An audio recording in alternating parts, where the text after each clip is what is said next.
lahat. Magandang umaga, Sir Tom. Magandang umaga sa iyo, Ma'am Ana. Magandang umaga sa lahat ng ating mga bisita dito sa ating amphitheater.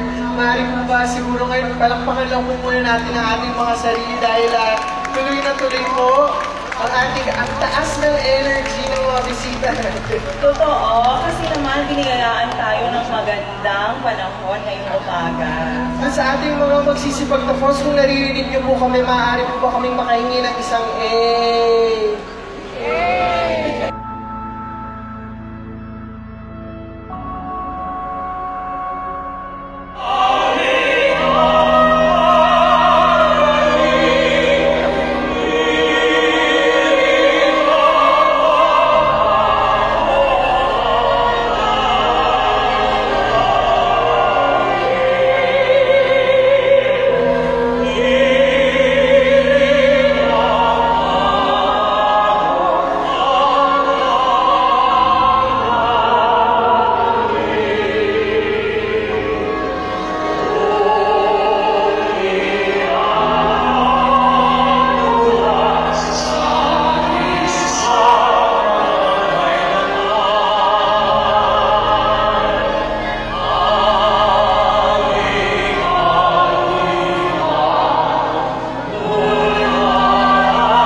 Ipinagkaloob ko sa inyo ang inyong mga degree at titulo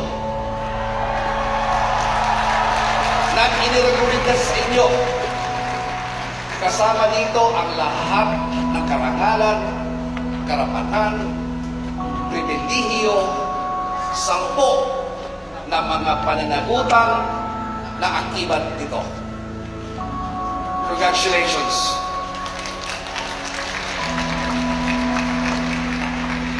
Bilang tanda ng inyong pagtatapos, maaari na ninyong ilipat ang inyong mga sablay mula sa kanang balikat papunta sa kaliwa.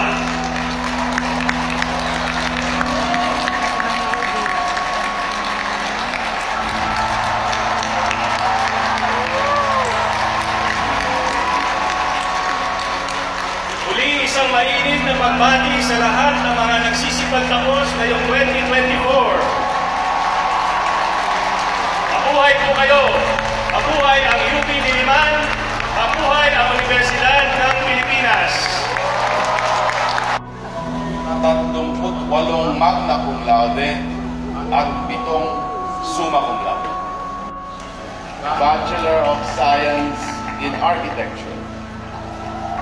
Graduate Diploma in Landscape Studies, Master of Arts in Architecture Studies, at Master of Architecture.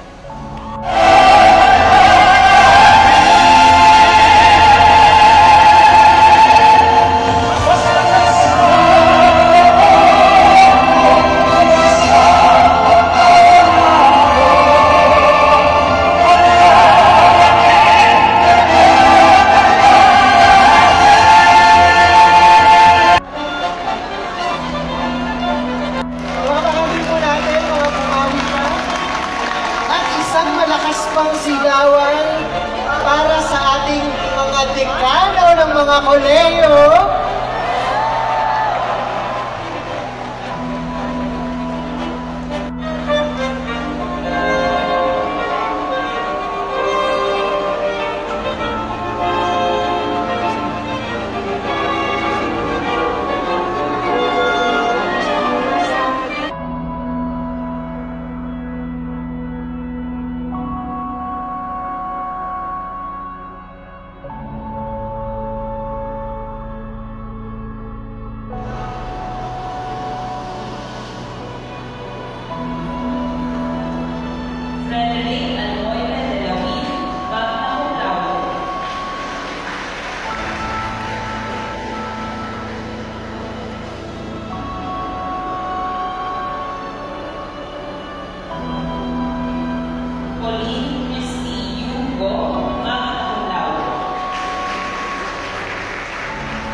programs, empowering women's hair culture in the public landscape of New Bilibid Prison.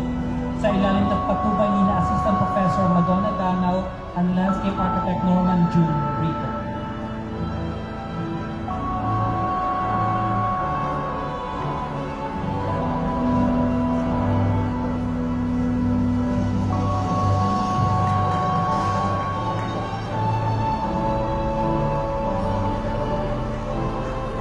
At ang unang dawad ay binibigay para sa natatanging thesis pananaliksik sa ilalim ng programang Bachelor of Landscape Architecture ay ibinibigay kay Moses Aaron Balmaceda Niero. Ang pamagat ng kanyang thesis ay Agrikultura to Kabakal na Danon, a synthesis of collective knowledge to a farmer-nature landscape approach for the agri-city of Ilagan, Isabela. Sa ilalim ng patnubay ni na Associate Professor Kate Desiree Nadal, PhD, at Landscape Architect Vic Duluan.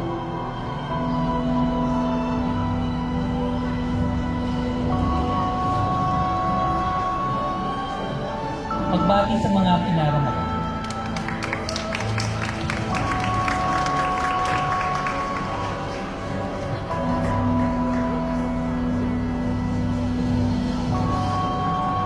Narito naman.